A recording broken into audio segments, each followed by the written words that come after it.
Les gars, ça y est, on y est. On y est. On est à la veille de ces deux demi-finales en retour qui vont être tout simplement historiques, les gars. Quoi qu'il arrive, ces demi-finales en retour vont être historiques, c'est sûr et certain. Peu importe le scénario, peu importe les résultats des différentes équipes qui vont se qualifier ou qui vont se faire éliminer, ça va être historique, c'est sûr et certain. Ça va être deux matchs de fou, hein. Vraiment, ça va être deux matchs exceptionnels. Mais bref, je vais commencer par parler de ce match retour, de ce Inter-Barça.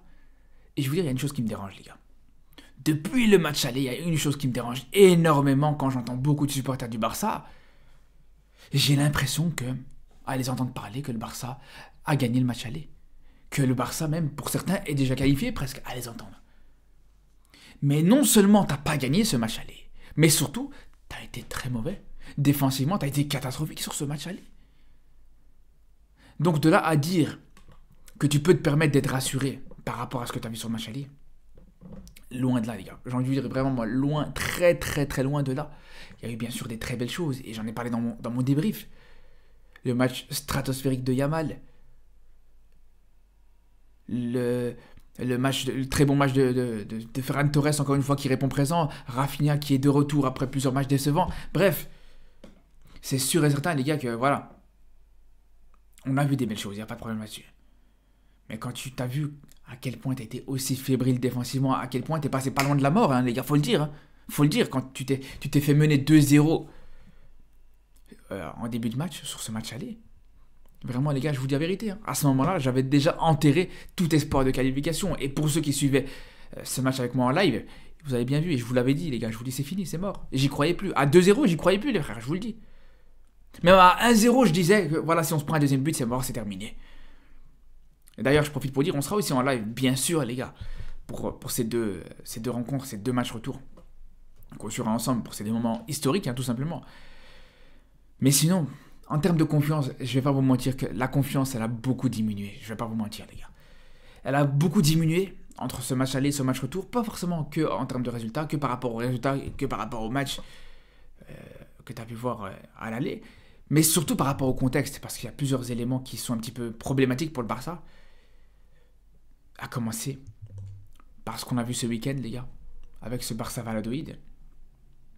Alors vous allez me dire, ouais, mais non, mais ce week-end, ouais, le Barça a été mauvais, mais le Barça a fait jouer leurs remplaçants. Mais justement, les gars, justement, le Barça, on le voit encore une fois. On le savait, bien sûr qu'on le savait, mais on le revoit encore une fois. Le Barça n'a pas de banc. Le Barça n'a pas de remplaçant. Et une demi-finale, les gars, peu importe, hein, une demi-finale retour, une demi-finale aller, bref, à ce stade de la compétition, t'as besoin de tes remplaçants. Demi-finale ou finale des Ligue des Champions, t'as besoin de tes remplaçants. T'arrives en fin de saison, toutes les équipes, elles sont fatiguées, que ce soit l'Inter, que ce soit le Barça, même les deux autres équipes, que ce soit le PSG, Arsenal, bien sûr, tout le monde est fatigué en fin de saison. Et c'est pour ça que c'est le moment où c'est les remplaçants qui font le plus la différence, les frères.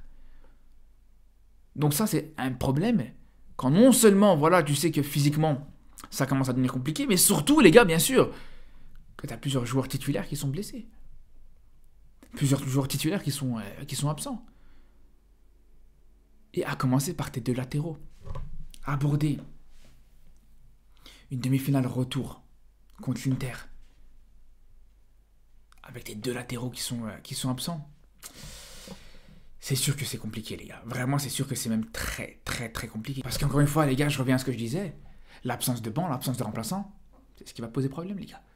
Le fait que tu n'as pas vraiment d'alternative concrète et vraiment intéressante pour remplacer Koundé et Baldé qui sont blessés pour ce match, c'est vraiment une catastrophe, les gars. Je vous le dis, c'est vraiment une catastrophe. Ça peut paraître anecdotique, mais c'est vraiment une catastrophe parce que tu n'as personne pour les remplacer. Et Gérard Martin pour remplacer Baldé, c'est plus possible, les gars. On l'a vu contre le Real en finale de Coupe du Roi. On l'a vu contre l'Inter au match aller, c'est plus possible. Alors je vous le dis la vérité, et je l'ai dit dans mon débrief d'avant-hier, le fait que Gérard Martin a fait un bon match contre Valladolid et qu'il a fini même homme du match contre Valladolid, pour moi, c'est une mauvaise nouvelle.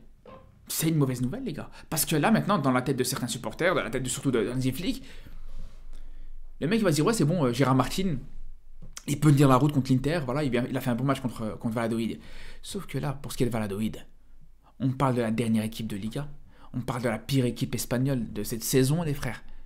Donc, qu'il fasse un bon match contre ce genre d'équipe, mais heureusement, et j'en ai rien à foutre. C'est pas parce qu'il a été bon contre les derniers du championnat espagnol qui sont relégués depuis le mois de septembre que ça y est, tu vas le mettre titulaire dans le match le plus important de ces 10, de ces 15 dernières années. Du côté du Barça, bon. Allez, de ces 10 dernières années, on va être correct et cohérent, mais bref, on s'est compris, les gars. Donc Gérard Martin, pour moi, les gars, si déjà il est titulaire, je ne serais pas rassuré. Comme ça, vous savez, les gars. Vous pouvez être sûr et certain, les gars, que si demain, à 1 heure du coup d'envoi du match, qu'on voit la compo Gérard Martin titulaire sur le côté gauche, vous êtes sûr et certain que voilà, que Cronier d'Atlas, il sera en tachycardie, il sera pas bien sereinement, les gars. Ça, vous pouvez être sûr et certain. Et le pire, c'est ce qui est dans les papiers actuellement, c'est ce qui est en train de se dire. Et j'espère vraiment que c'est du bluff, les gars, mais c'est ce qui est en train de se dire. Un Gérard Martin qui a été catastrophique sur le match aller, qui a été responsable d'un des deux corners, d'un des deux buts que tu prends sur corner en tout cas. Pas du tout envisageable. Pas du tout envisageable de le mettre titulaire. Ça, c'est une première chose. Après, pour ce qui est des alternatives cohérentes et concrètes à ce jour-là, pour moi, faut pas chercher midi à 14h. T'as Inigo Martinez qui est rentré en cours de jeu, enfin qui est passé en cours de jeu sur ce côté gauche contre le Real en finale de Coupe du Roi et qui a vraiment été très bon contre le Real Madrid. Pareil, il a fait la même chose contre l'Inter en fin de match, il a été très bon. Donc pour moi, c'est là où je vous dis, il ne faut pas chercher à midi 14h, c'est pour moi l'alternative la plus concrète et la plus cohérente. Pareil sur le côté droit avec l'absence de Koundé. Celui qui me semble le plus cohérent et le plus pertinent, c'est Eric Garcia. Eric Garcia, pour moi, vraiment, ce qu'il fait sur le côté droit, à chaque fois, c'est très très bon, les gars. Déjà, la saison dernière, avec Gérone, quand il jouait à ce poste-là, c'était pas mal du tout. Mais là aussi, sur les 2-3 matchs qu'il a fait cette saison à ce poste-là, contre Mallorca, les bouts de match qu'il a fait, même comme contre l'Inter aussi, à la fin de match qu'il fait contre l'Inter, sur le côté droit, c'était intéressant. Et au moins, ça te permet d'avoir une charnière centrale intéressante avec Araujo et Cubarsí. Même si pour Araujo, on sait que quand il est titulaire, il est loin d'être totalement fiable, c'est vrai, mais en tout cas, c'est ce qui pourrait te permettre de limiter la casse. Mais quand j'entends certains qui te parlent de Araujo à droite, alors que ça fait, je sais pas, des années qu'il a pu jouer à droite en tant que latéral droit, ou Christensen titulaire dans l'axe, alors que ça fait je sais pas combien de temps qu'il a pu être titulaire en match de Ligue des Champions, et qu'il a même pas 3 matchs à tout casser sur toute la saison, non les gars, c'est pas du tout envisageable. C'est pas du tout envisageable pour moi. La défense, pour moi, la ligne défensive du Barça demain, ça doit être Eric Garcia, Araujo, Cubarsí et Inigo Martinez. C'est tout, les gars. Faut pas chercher midi à 14h. Et après, pour le reste, franchement, pour le reste, les gars, c'est là où je suis moins inquiet. Pour le reste, si la défense, elle tient, tout devrait tenir, les gars. Cette équipe du Barça, c'est un château de cartes. C'est vraiment un château de cartes actuellement. Ça peut être solide, ça peut être très beau à voir, ça peut être exceptionnel, mais il suffit d'une petite pichenette à la base de ce château de cartes et tout s'écroule. Et je peux vous dire que je suis très fier de l'exemple que je viens de vous donner, les gars.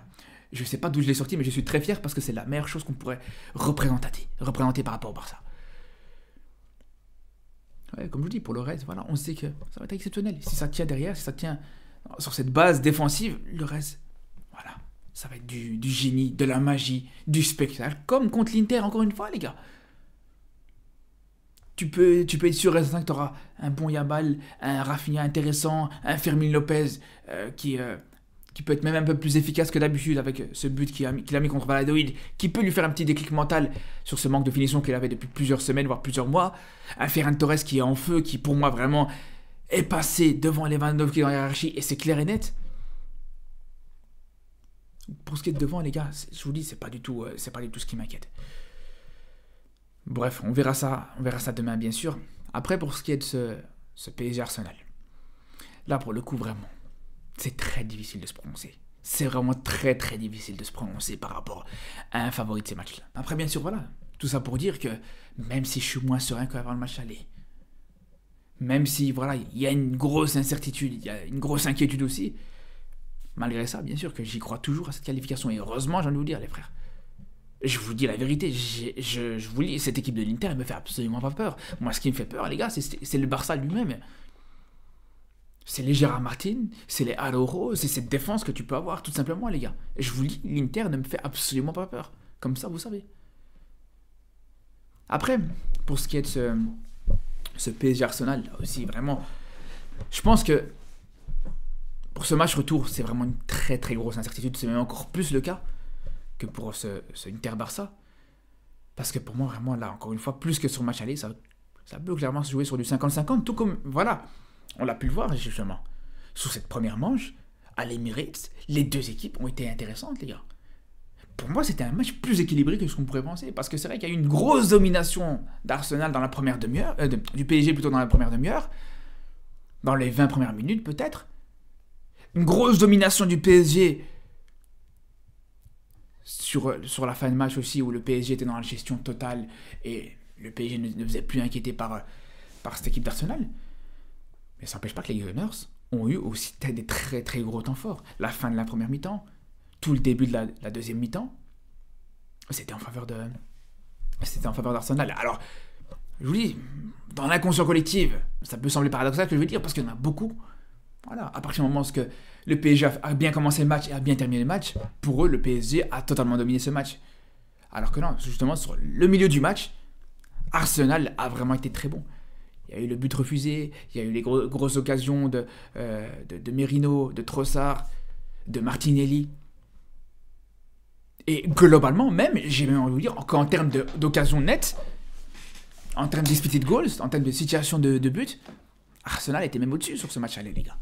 Donc c'est pour vous dire à quel point ça sera vraiment très partagé. Et sur ce match aller, tout va dépendre de cette gestion du PSG en fait. Si on a un PSG, comme sur la fin de match, un PSG dans la gestion, capable de gérer un résultat, comme contre Liverpool aussi, au match retour contre Liverpool, où le PSG a su subir pendant très longtemps, etc. C'est là où tu peux avoir un PSG qui va être solide et qui va pouvoir ne pas encaisser. Et ça peut se terminer sur un 0-0 ce match, hein, je vous le dis, hein, ou même sur un 1-1. Et d'ailleurs pour moi vraiment, si on doit vraiment miser sur un résultat, les gars. Enfin, si on doit miser, façon de parler, les gars, je vous incite pas du tout à parier, hein, façon de parler quand je dis miser, mais si on doit se prononcer sur un résultat, je dirais le 1-1, les gars. Clairement, pour moi, c'est le résultat le plus probable sur ce match retour. Un partout. Parce qu'Arsenal, on sait, ils vont pousser dans ce match, les gars. On sait qu'ils vont pousser dans ce match.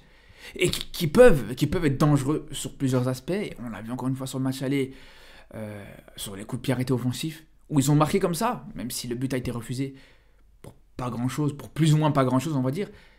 Même si c'était légitime qu'il a été refusé. Mais bref, on sait que cette équipe des Gunners peut apporter du danger. Et sur plusieurs aspects, pas que sur les coups de pied arrêtés, sur les frappes de loin, sur les corners offensifs, sur les coups francs directs, sur des frappes de loin. Donc bien sûr que Arsenal, je pense qu'ils vont marquer, mais bien sûr que dans un contexte où Arsenal sera obligé d'attaquer, dans un contexte où Arsenal sera obligé de se projeter, de prendre des risques et de laisser des espaces dans leur dos, c'est du pain béni. C'est du pain béni pour cette équipe du PSG avec les Dembélé, avec ces joueurs intéressants, les Kvaratskhelia. Et j'ai même envie de vous dire, les frères, que pour moi, dans ce match-là, Barcola pourrait être plus intéressant que Désiré Doué. Je dis pas que Désiré Doué n'a pas commencé le match, etc. Mais un Barcola, par rapport à sa capacité à prendre des espaces, à manger les espaces, à partir en contre-attaque, il peut faire très très mal à cette défense d'Arsenal qui va se projeter, qui va laisser des espaces dans son dos. Et ça paraît au niveau du pressing que proposer les Parisiens, les gars. Ça aussi, c'est quelque chose qui peut faire très mal à Arsenal. On l'a vu sur le match aller, le pressing a par moments énormément étouffé cette défense des Gunners qui était incapable de relancer correctement, qui était complètement étouffé par le pressing parisien. Et on sait que voilà, plusieurs fois ça arrivé cette saison avec un Saliba récemment qui se fait avoir. Et même sur le match aller d'ailleurs, c'est arrivé par moments où voilà, il y a eu un petit peu d'incertitude dans les pieds de Saliba, balle au pied. Donc c'est quelque chose qu'on pourrait revoir. Après, bien sûr que côté parisien, comme je vous dis, voilà, du danger aussi pour rien avoir dans la défense parisienne. Je vous ai parlé des coups de pied arrêtés, des frappes de loin, etc. Mais les deux latéraux aussi, parisiens. Que ce soit Mendes, qui sur le match aller, comme d'habitude, globalement a été très bon défensivement, mais il y a cette petite erreur qui peut à tout moment te plomber. Et on l'a vu, on se rappelle les gars, sur sa perte de balle face à Saka, où ça a été, heureusement pour lui, heureusement pour Mendes et heureusement pour le PSG, ça a été sifflé faute pour le PSG, alors que pour moi la faute était inexistante. Et pareil pour ce qui est d'Hakimi. Hakimi qui sur le match aller, je vous le dis, moi personnellement il m'a vraiment déçu les gars. sur le match aller. Offensivement, il a montré des choses intéressantes, comme d'habitude, j'ai envie de vous dire. Mais défensivement, face à un Martinelli, il a eu beaucoup de difficultés. Bref, les frères, on se dit à très vite. Et bien sûr, à demain pour suivre ce Barça Inter ensemble en live et le débrief qui arrivera dans la foulée. Et bien sûr aussi, à mercredi pour ce PSG Arsenal. Sur ce, les frères, à très bientôt. Et surtout d'ici là, prenez soin de vous.